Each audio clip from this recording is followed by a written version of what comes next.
Folks, a film I've been rather excited for, an international feature, Argentina 1985. Let's talk about it.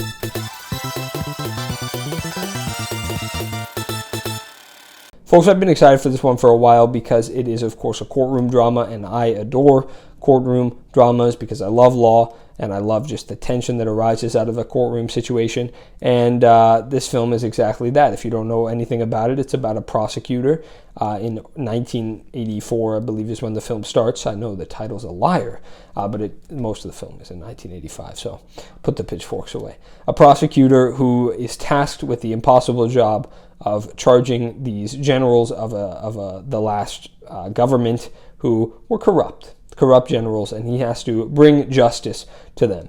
And I'm going to keep this relatively short.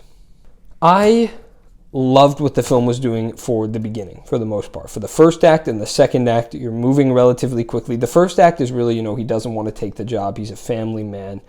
He's getting threats and whatnot. He really doesn't want this job, but he realizes the importance of it. And then the second act is him assembling his crew, them going after, them finding evidence and whatnot. And this is golden. This is really great stuff. This is the kind of thing that courtroom dramas thrive off of. The finding evidence, the accruing evidence, and then the courtroom drama, the courtroom, the element, the trial. Jesus, I'm forgetting the word. Good God, the trial starts in the second act, I would say. And, it's obviously trial stuff is great. And it's quick, it's thrilling, and this is the kind of stuff that I expect and love in a courtroom drama. And so you would think I would just be absolutely obsessed with this film, which I would be. But then the third act, I would have to say, falters a little bit. Because first of all, the film is rather, conventional. It's not trying anything new.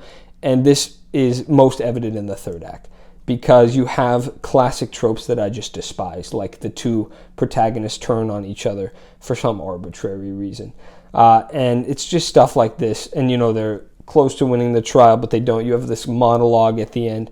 And it's just, a lot of basic tropes to wrap up the film that I was not the biggest fan of. And then I will also say, even that would not have bothered me that much if the film wasn't as long as it was. Because so much of the film the film is 2.5 hours, and it could easily have been less time. The testimonies, while powerful, certainly could have been cut down on. And there's just a lot within the trial itself that is not all, essential to the telling of this story. And I actually think it serves as a detriment to the film. But folks, overall, I still enjoyed Argentina 1985. Maybe I could get over some of these problems with a rewatch. I'm going to give it a B, a high B, no less, but a B all the same.